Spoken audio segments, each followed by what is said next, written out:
Hello friends, I'm Priscilla Purl. I'm an avid knitter and vintage enthusiast from Vancouver Island, British Columbia, Canada. I enjoy knitting from both vintage and modern patterns to create items that work with my vintage-inspired wardrobe. If you want to see more of what I'm up to, I can also be found on Instagram and Ravelry as The Lavender Pearl. I just wanted to start this video off by saying a huge thank you to everyone who had kind words to say about my last video. I'm a huge introvert, and so it was a big deal for me to sit here and talk to a camera and record a video and then put it out there for the world to see. And I just feel like I received so much love back, and I'm just so thankful. I have a couple of special thank yous to say as well. Thank you to my Knitterino WhatsApp knitting group. You were my first views, my first subscribers, and I'm just so thankful for the love that you gave me right off the bat. I also wanted to say a big thank you to the Instagram knitting community. You had so many kind words, and you've supported me so much over the years. I never would have had the confidence to do this if it wasn't for you, so thank you. I also wanted to say thank you to all of the people who found me through YouTube and didn't know who I was but still watched my video anyways. I really appreciate all of your support. Alright, let's talk about the reason why you're here. Let's talk about my Love Witch sweater dress. So this is the Love Witch sweater by Disco Stitch. I've extended mine down to be a dress though. The yarn that I used was SANDNES GARN Duo, which is a cotton and wool blend yarn, DK weight, and then I held mine double with a wool lace weight yarn. I can't pronounce the name of that yarn, so I'm going to have to stick that on the screen here somewhere so I don't butcher it. The reason why I held the two yarns double is because the duo just wasn't quite as black as I wanted it to be. So I found a darker lace weight yarn and I held them both double, and it created kind of a speckling effect, which I think is really cool. Maybe not the most visible. I'm really happy with both of these yarns. They're really soft, they were really nice to work with, and I'm just really happy with how they feel in my finished object. I really enjoyed this knit. It looks super fancy, but it wasn't a very difficult knit. I think that was partially because it was a very well written pattern. It was very easy to follow. I like that there's options for both the large bell sleeves that I did and also a smaller bell sleeve if you don't want something quite as extra. I usually knit in a fingering weight yarn, so I found that since this is a DK pattern, it knit up pretty quickly for me. The majority of my time was spent working on the skirt, so if you're not going to do a full dress, it's definitely not going to take you too long. Because this pattern has raglan shaping and you cast on at the neck here, I used Jenny's stretchy slipknot cast on just to make sure I had an extra stretchy cast on so it would fit over my head. And I found that it worked really well and it looks pretty neat as well. Let's talk a little bit about how I modified this pattern to make it into a dress. I'll have more detailed instructions on my Ravelry project page, and I'll link that below. So the basic gist of what I did was I knit the sweater as per the pattern up until I separated the sleeves from the body here. Usually you would knit the body first, but I put the body on hold and I did my sleeves first. So then I would know exactly how much yarn I had left to do the body, in case I needed to make the skirt a little bit shorter. So I knit stockinette straight to about mid-bust. Then I decreased to do a little bit of waist shaping by a couple inches, and knit straight down until the smallest part of my natural waist before starting the increases for the skirt. I did the increases for the skirt evenly down the sides to give it that A-line shape that I was going for. I also made sure to end on a multiple of 16 stitches just so the lace work pattern on the bottom would work with the amount of stitches that I had. I'm really happy with how this dress turned out, even though it's not exactly as I was picturing it. I did the increases only on the two sides here for the skirt because I was going for a real like A-line mod shape. Because this fabric is so drapey though, it doesn't quite stick out like I was picturing. I find that because it kind of drapes downwards a little bit, the sides are a little bit longer than the center of the skirt, which is fine. It's not quite the same look that I was going for, but it makes it look a little bit witchier, which I find is really cute.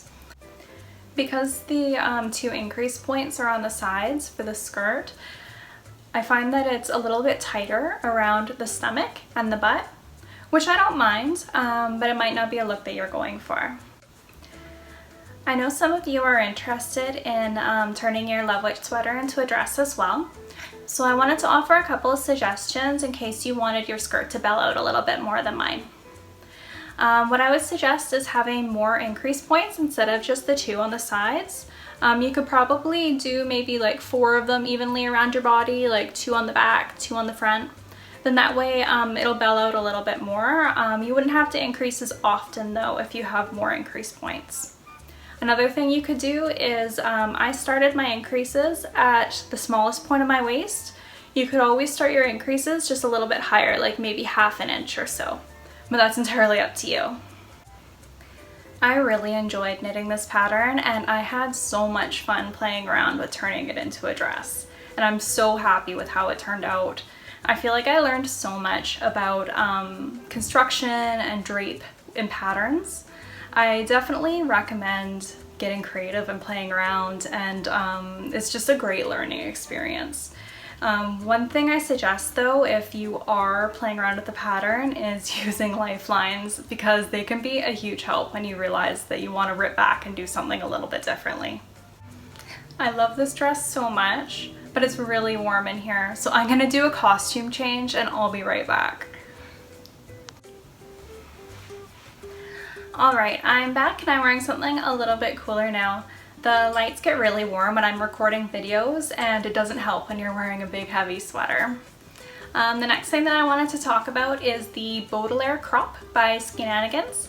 I just cast on, and I am using SANDNES garn Sisu, which is a 80% wool and 20% nylon fingering weight yarn. I'm using black for the body and white for the little Peter Pan collar. There's definitely some Wednesday Addams inspiration there. I really like SANDNES garn Sisu yarn. It's my go-to fingering weight yarn. It's a nice sturdy workhorse yarn, and I find that it's very budget friendly as well. I've used it on many projects and I've been happy with how all of them have turned out.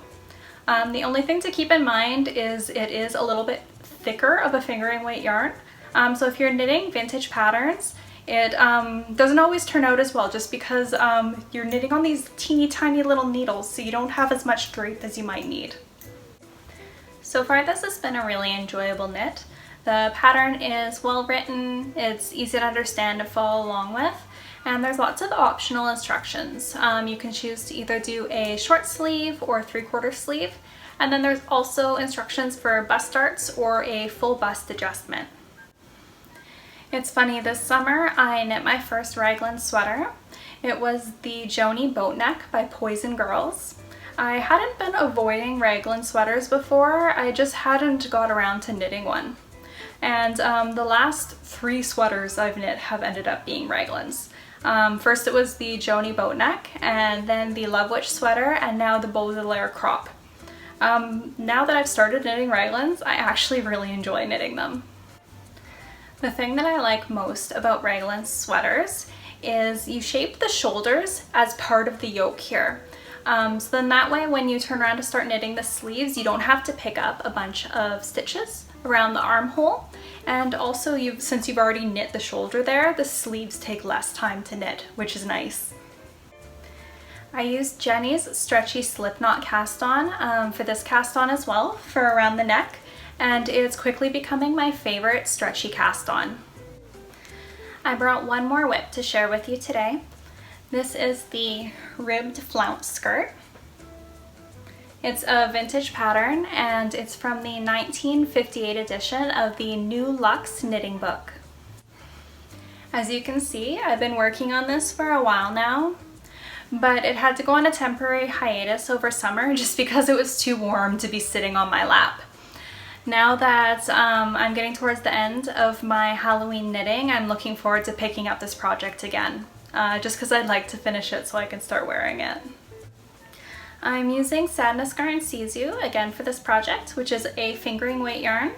I mentioned earlier that it is a bit of a heavier fingering weight yarn, and a heavier fingering weight yarn isn't always the best for vintage projects that use these teeny tiny little needles.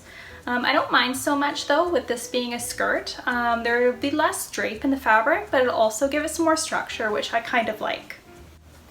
I find it can be difficult to shop for yarn for vintage projects just because they don't list the yarn in yards like modern projects. Instead, they list the amounts in ounces, which can be difficult to estimate. So I do appreciate that this is a more cost-effective yarn, just because I can overbuy and that way I don't run out.